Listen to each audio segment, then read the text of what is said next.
The battle began without warning, ripping through the skies of Juno 7 like lightning, splitting a dark cloud. It was supposed to be a peaceful colony where humans and a few allied species traded goods and culture. No one expected warships to come so fast or the air to burn red with plasma fire. The civilians were caught in shock. Some screamed, some ran, and some simply stared as their homes exploded into ash. Among the chaos was a girl named Lyra, a technician's daughter, who had just turned 20 and was heading back from the training hall to change clothes before dinner with her family. She had no armor, no weapon, and no idea her entire world was about to change. The attack came from a mercenary fleet called the Skarn, ruthless alien warriors who fought only for credits and blood. Their leader was a brutal figure named Draxon, a tall, scar-covered being whose eyes glowed like molten iron. He didn't care who died, only that the job was done. His orders were simple: capture anything valuable and kill the rest. When his troops stormed the colony, they found only light resistance. The humans weren't ready. The defense shields went down in minutes. Lyra was in a public bathhouse, at the time, halfway dressed. When the wall behind her cracked and collapsed, she barely had time to scream before the mercenaries stormed in. She tried to hide behind a fallen mirror, her hands trembling, body exposed and wet, wearing only half of her uniform. Her breath caught as heavy footsteps echoed toward her. One of the mercenaries, a tall silver-armored brute with 4 arms and a jagged blade, pointed at her and growled something in his alien tongue. But before he could grab her, a second voice stopped him. It was deep, commanding, and strange. Draxon himself stepped into the shattered room, his gaze locking onto Lyra's terrified eyes. Something flickered in his expression, not mercy, but curiosity. He raised one hand and the other mercenary stepped back. "No one touches her," he said in galactic standard. Lyra didn't understand what was happening. She was shaking, trying to cover herself, heart pounding like thunder in her ears. Draxon knelt in front of her, examining her closely as if she were some rare creature. Then he reached down, pulled a torn cloth from the wreckage, and wrapped it around her shoulders. His touch wasn't gentle, but it wasn't cruel either. She looked up, confused and angry, but he only gave a small nod and said something strange. "Mine." Then he stood and barked an order at his troops. "Take her to my ship, unharmed, or you answer to me." The mercenaries hesitated, clearly uncomfortable, but they obeyed. Lyra was lifted to her feet, still barefoot, still confused, and dragged toward the exit. She shouted and struggled, but none of the humans nearby dared to intervene. They were too afraid. Everyone had seen what happened when someone disobeyed Draxon. She was pushed into a shuttle and taken away from everything she had known. Her home was still burning as the doors closed behind her. The last thing she saw was the blue sky of Juno 7 turning black with smoke. Inside the ship, she sat silent, teeth clenched and eyes full of fire. The mercenary vessel was cold and loud, filled with the scent of oil, sweat, and war. The walls were lined with strange trophies, skulls, blades, armor pieces from dozens of species. She was thrown into a small room with glowing red lights, locked behind a force field. Draxon came later, carrying a plate of food and clean clothes. He didn't speak for a while, just stared. When he finally did, his words made her heart freeze. "You were changing," he said. "That is when I claimed you. By Skarn law, you belong to me now." Lyra stood up and slapped him across the face before she even thought about it. The room went still. For a moment, she thought he might kill her, but instead, he laughed a low, rumbling sound that didn't sound cruel at all. "You have fire. I like that." She shouted at him, cursed him, called him a monster. He didn't respond with anger. Instead, he dropped the food near the wall and turned away. "Eat or don't," he said. "But from now on, you stay alive because I said so." Then he left, leaving her in silence. Lyra stared at the food but didn't touch it. She was no one's property, not a pet, not a trophy. She clenched her fists and promised herself she would escape, no matter the cost. Her mind raced through plans, routes, and risks. She would wait for the right moment, study everything, learn their ship.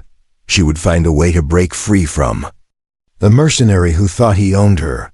The door opened the next morning with a sharp hiss, and 2 guards entered with metallic collars hanging from their belts. Lyra's eyes narrowed. She had not slept. She had not eaten.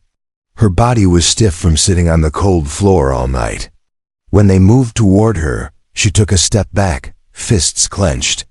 One of them reached out to grab her arm, and without thinking, she kicked him hard in the leg. The alien hissed and fell, and the second lunged forward with a weapon raised. Before he could strike her, Draxon's voice echoed from the corridor again, full of warning. No marks on her. Did you forget? The guards froze, clearly afraid of their commander. Draxon entered slowly, armor shining under the red lights, and gestured for them to leave. They obeyed, dragging the injured guard with them. The door sealed shut again. Lyra didn't look at him. She stood tall, proud, even if her legs trembled slightly. "You can't keep me here forever," she said.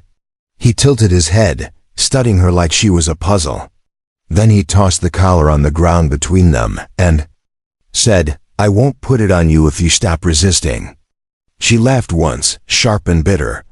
"You think I'll obey you just because you're not choking me?" Draxon didn't argue. He stepped closer, then reached into his belt pouch and placed a glowing cube on the floor.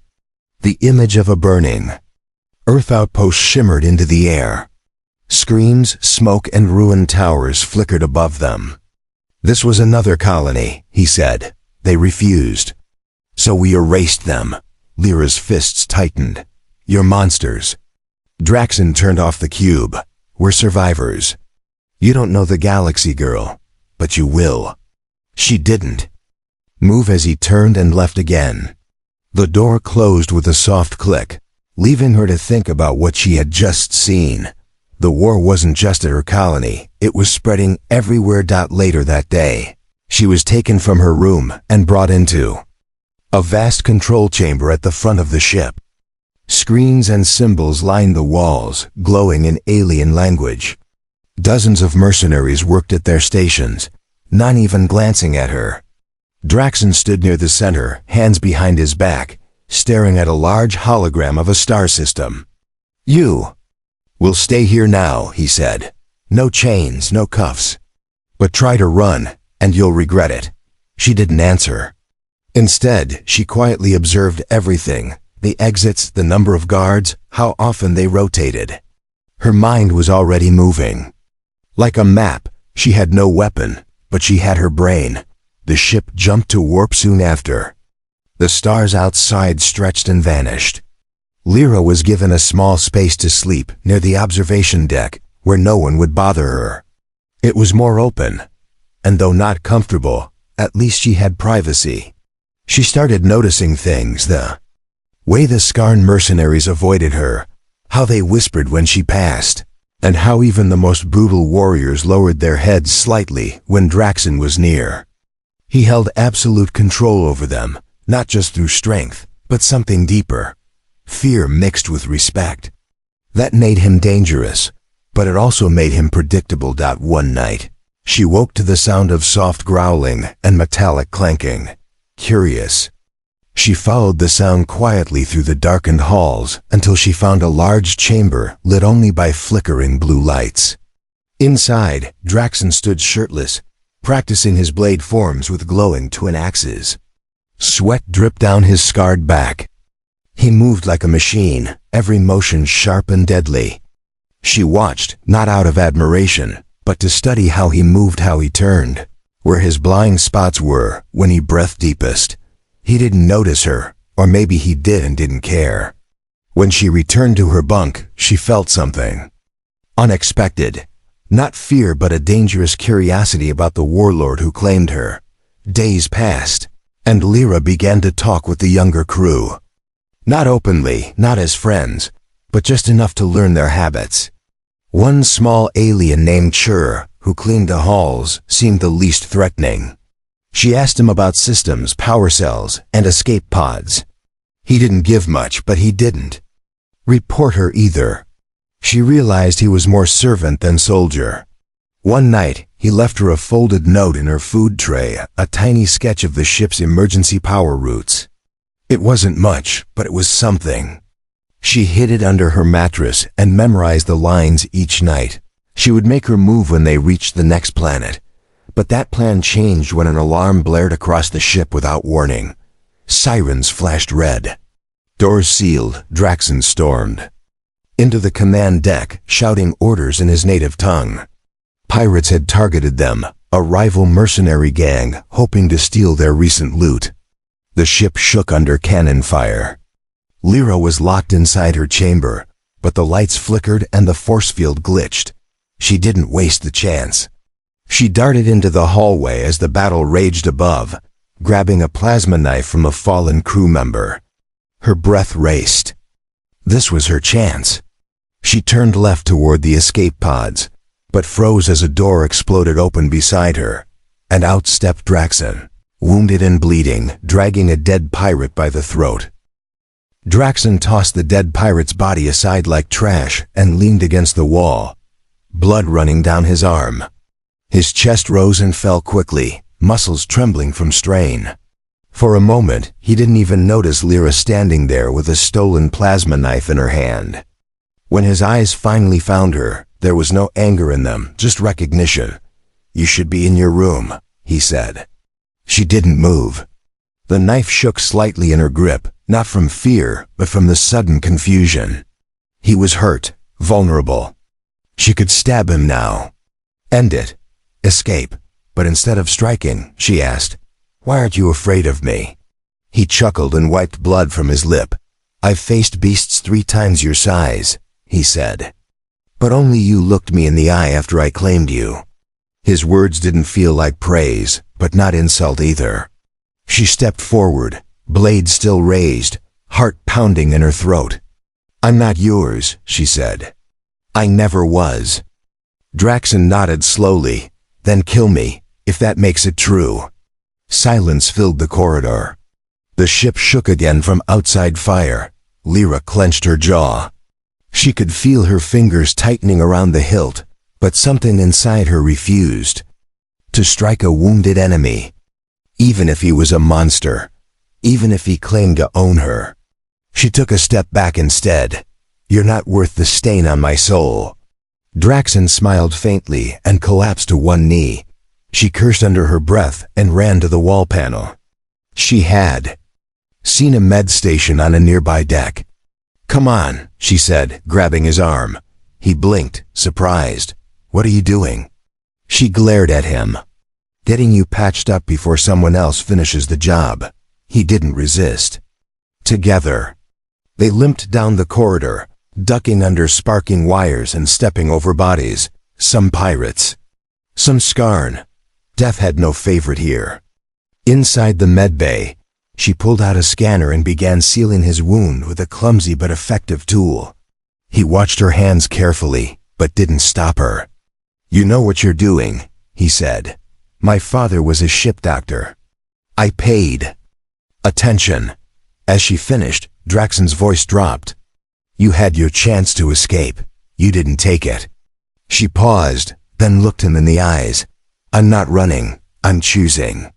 That answer seemed to shake him more than the they. Attack. His head lowered slightly.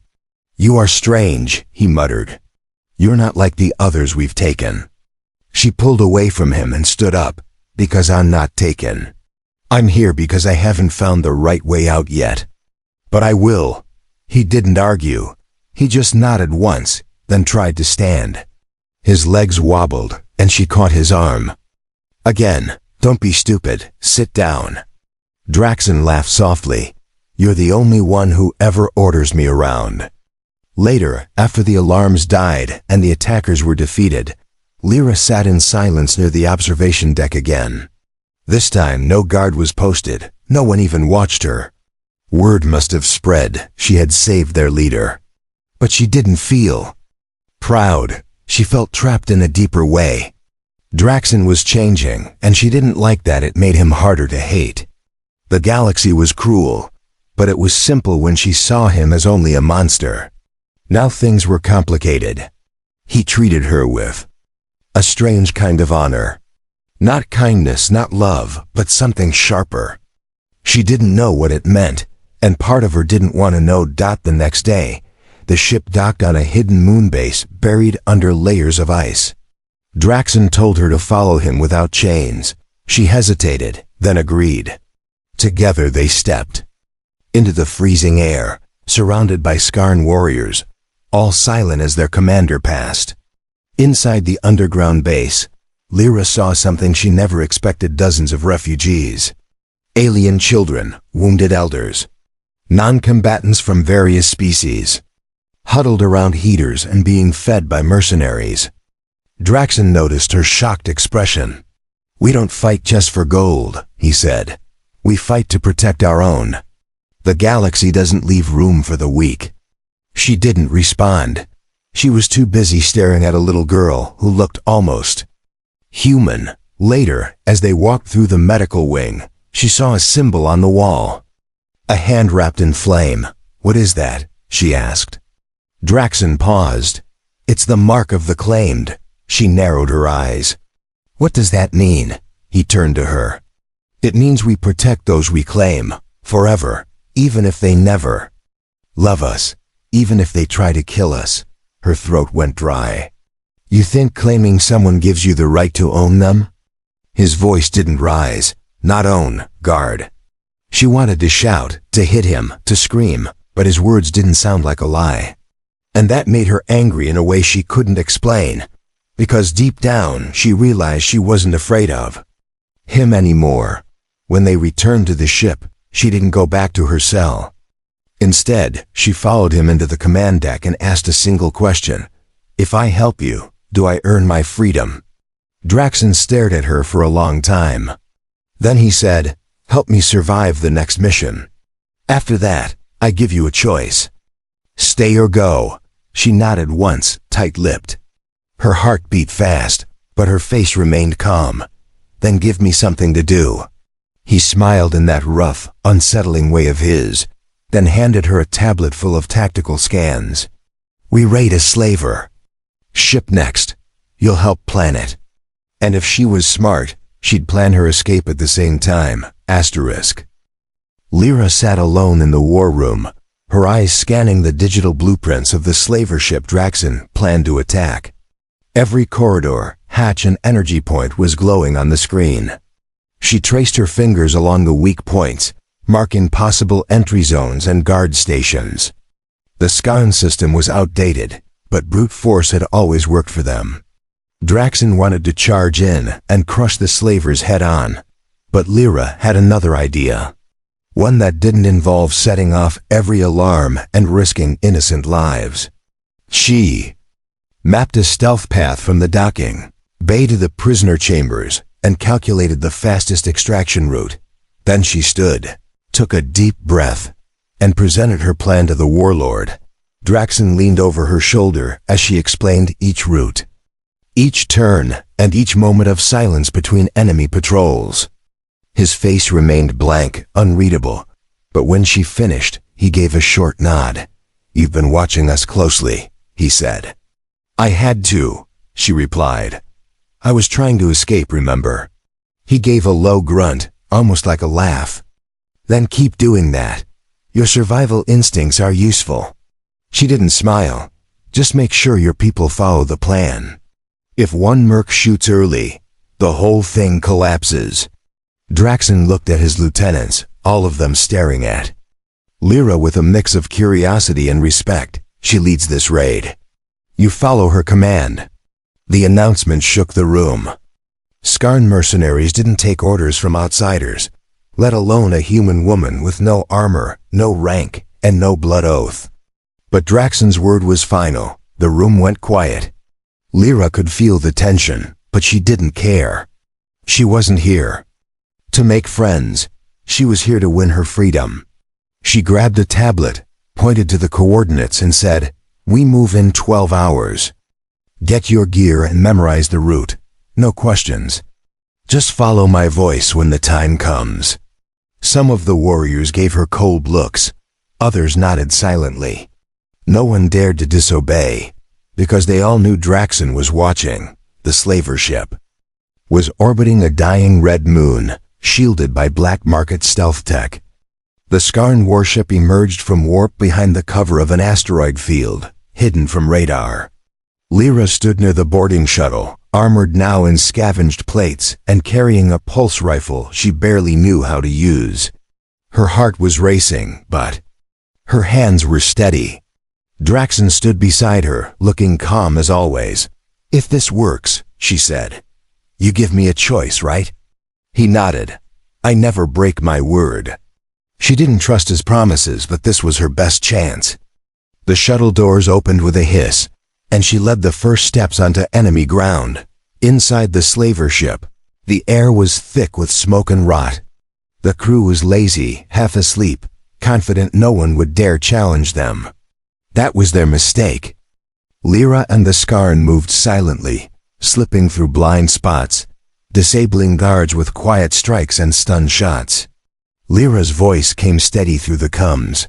"Left hallway, 2 guards. Staggered patrol. Wait 3 seconds, go." The mercenaries followed without hesitation. Every order was precise. Every step brought them closer to the prisoner hold. She felt something strange in her chest pride. Not just in herself, but in the way even killers could learn to move like shadows under her command.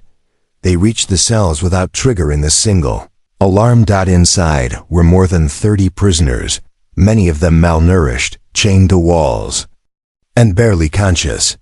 Lyra rushed to open the locks while others covered the door. She found a small alien girl curled in the corner, eyes full of fear. Gently she lifted the child and whispered, "You're going home." The girl didn't speak, but clung to her tightly. Lyra looked around and saw the same faces she once saw in her own mirror, lost, scared, angry. She had been one of them not long ago. Now she was the one breaking the chains. She tapped her comms. "Extraction team, move in now. We're getting them out." Then the floor shook violently as alarms finally blared to life. The slavers had discovered the breach. Gunfire roared from the upper decks. Lyra and the others shielded the prisoners, forming a wall of armor and blasters. "Hold them off," she shouted. "Get these people to the shuttle." She moved fast, helping the weak and injured to their feet. A Skarn warrior fell beside her with a hole in his chest. She grabbed his weapon and kept firing. She wasn't fighting for herself anymore. She was fighting for them. For every innocent soul caught in this dirty galaxy. And for the first time since she was taken, she understood Draxon's code. He didn't just claim people, he protected them. When the last prisoner was on board, she stayed behind with Draxon to cover the retreat. They stood back to back, taking down slavers one by one. Draxon grinned through the smoke. "You fight like one of us now." Lyra didn't reply. She just kept shooting until the last attacker fell. Then they ran for the shuttle, hearts pounding, boots echoing on the steel floor. As the doors sealed behind them, the entire corridor erupted in flames.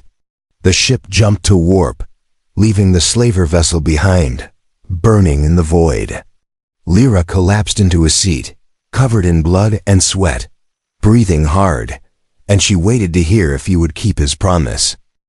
Lyra sat on the edge of the Skarn warship's loading bay, still catching her breath, while the rescued prisoners were taken to the infirmary.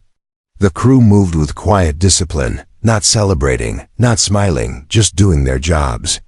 Draxon stood nearby, leaning against the wall, arms crossed, watching her closely. The ship was silent except for the hum of engines. She wiped blood from her cheek and finally looked up at him. "They're safe," she said. He nodded slowly. "You led them well." Her voice was low, tired. "I didn't do it for you. Draxon stepped forward, his tone calm but firm. You still earned your choice. She stood slowly, muscles aching, and walked past him into the war room. The others parted for her without a word. She faced the star chart in the center of the room and pointed to a neutral planet just outside of Skarn territory. Drop me there, she said. No tricks, no games. I've kept my part of the deal. Draxon walked up beside her, silent. For a moment, you've changed, he said. You're not the same girl I found in that broken bathhouse. She didn't look at him. No one stays the same after being caged. His reply came soft, like he understood something deeper. Then war. Some people grow stronger in the fire. The warship jumped to hyperspace, heading toward her chosen planet. During the trip, Lyra avoided most of the crew, but some of them began nodding to her in the halls. Not out of fear or habit, but respect. She had fought beside them. Bled beside them, saved them. Draxon didn't speak much, but she noticed him nearby often, never too close, never too far. One night, she found him standing alone near the observation deck, staring out at the stars. Why did you really stop them from hurting me that day? She asked. He didn't turn around. Because I saw someone with fire still burning inside. And because fire like that deserves to choose its own path. When they reached the neutral world, the ship hovered above the cloud line while Lyra prepared to leave. She wore a new set of armor, lighter and fitted, gifted to her by one of the crew. A small satchel of supplies rested at her side. She stood in front of the drop bay, heart steady but heavy. Draxon joined her with a data chip in his hand, coordinates to a safe outpost. Friends of mine. They'll take you in if you tell them. My name. She took the chip silently, slipped it into her belt pouch, and looked at him one last time. So this is it? You won't follow me, right? He didn't smile, didn't frown. I gave you my word. She stared at him, studying his face, wondering if she would ever understand it fully. He had taken her as a prize, but never treated her like one. He had called her his, but never caged her. He had given her a choice and meant it. She stepped into the transport pod. The door began to close. Draxon didn't move, didn't beg, didn't stop her. Just watched with silent eyes that said everything he wouldn't speak aloud. As the pod detached and dropped through the clouds, Lyra felt something shift inside her chest. Freedom didn't feel like she thought it would. The planet below was warm, covered in green forests and glowing lakes. She landed near an old station surrounded by farmland and repaired solar panels. A woman with cybernetic arms greeted her at the gate, looked at the data chip, and welcomed her in without question. For weeks, Lyra helped with repairs, hunted food, and fixed power cells. She laughed with new people. She slept without fear. She didn't carry a weapon anymore. But at night, when the stars blinked across the sky, she sometimes found herself looking toward the dark space where the Skarn ship had vanished, and wondered if she had left something behind up there. One morning, she woke to the sound of a low rumble shaking the sky. A small vessel landed just outside the outpost's field. She grabbed a scanner, thinking it was a supply drop. But when the hatch opened, her breath caught in her throat. Draxon stepped out, wearing no armor, carrying no weapon, just a small polished metal box in his hand. The outpost guards raised their rifles, but she waved them down. She walked toward him slowly, unsure if she was angry or relieved or both. You said you wouldn't follow me, she said. He nodded. I didn't. You dropped this in the pod. And I owed it to you to return it. She blinked, confused. He opened the box and inside was a small medallion, a pendant her father had given her before the war. It must have fallen from her bag during the escape. Her fingers trembled as she picked it up. You came all the way here just for this? He shrugged. A claim means nothing if I don't honor it. You chose your path. But I still guard your steps when you're not looking. Her heart beat louder. She stepped back, voice unsteady. And now? He turned to go. Now I leave. Unless you tell me to stay. The wind was still, and in that quiet moment, her choice returned again. Lyra stood frozen as the wind pulled gently at her hair, her fingers gripping the pendant in her palm. Draxon's back was turned, his boots sinking into the soft dirt as he walked toward his ship. It was strange seeing him without the weight of his armor, without the eyes of warriors behind him. He looked smaller now, more like a man than a warlord. She could let him leave. He had kept his promise. She was free. There was no more claim, no more cage, no more reason to speak. But something inside her twisted, something deeper than duty. Or gratitude or survival. Wait, she said, barely louder than the breeze. Draxon paused but didn't turn around. She walked toward him slowly, heart racing, unsure what she was doing or why. Her voice was clearer now. You didn't have to bring this back, but you did. He nodded once. It mattered to you. She stared at him, trying to understand. The lines on his face. What are you without the fight? She asked. Without the blood and orders and titles? He didn't answer right away. Then he looked over his shoulder and said, I'm the same. But quieter. She stepped closer, and for the first time, she wasn't afraid to look at him fully. You said you protect what you claim. Even after it walks away. He nodded again, slower this time. I do. She glanced at the outpost behind her. The people were kind, the food was warm, the sky was peaceful. But it wasn't enough anymore. She had learned to fight, to lead, to command. She had burned in the fire and risen stronger. This place was a sanctuary, but not her destiny. Not anymore. Her voice came steady now. Then take me with you, not as property, not because you claimed me. Take me as your equal. His eyes locked onto hers, and something softened inside them. He didn't smile, but he reached out his hand, and she took it without hesitation. They left the outpost together, silent during the trip back to orbit. Lyra watched the stars blur as they entered warp. Draxon gave her space. No guards followed her. No locks were placed. She walked the warship freely, and when she passed the Skarn warriors, they bowed slightly not to a prisoner, but to a commander. She studied their systems, adjusted their scanners, corrected their fuel routes. The crew noticed. One by one, they began to approach her for advice. Draxon said nothing but watched from the shadows. The moment she stepped onto the command deck, he stood aside, and for the first time, she took her place beside him. Weeks passed. Missions came and went. Lyra became more than a voice in the dark. She became a strategist, a negotiator, and sometimes a weapon. Draxon trusted her with things he never gave to others. He listened when she spoke. He deferred to her when civilians were involved. Slowly the Skarn changed. They raided slavers, not colonies. They defended transport convoys and shattered black markets. Draxon never called it redemption, and Lyra never asked for titles. But the galaxy started to whisper about a human commander who stood beside the warlord and made him turn his blade toward justice, and the name Lyra the Unclaimed began to spread through the stars. Late one night, after a rescue mission on a scorched mining moon, Draxon found her on the lower deck alone. She was repairing a damaged drone, grease on her fingers, a faint smirk on her lips. We saved over 200 today, she said. More than any single colony strike.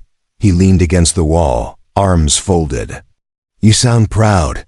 She wiped her hands. I am. He watched her in silence, then asked, do you regret it? Coming back with me? She looked at him directly, no fear in her gaze. Not for a second. But I'm not yours. I'm no one's.